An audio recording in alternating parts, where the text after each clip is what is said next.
कोथिंबिरीची वडी ही कोथिंबिरीचीच हवी, ना का फक्त बेसनाचं पीठ.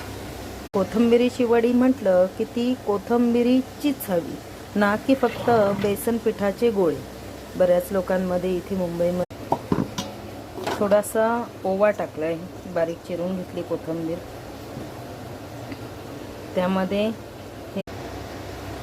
यामध्ये आता हे बेसन पीठ खूप नाही वापरायचे. या पद्धतीने आता या इडली भांड्याला हे मी आता कोथिंबिरीचे रोल करून घेतलेले आहेत सगळे.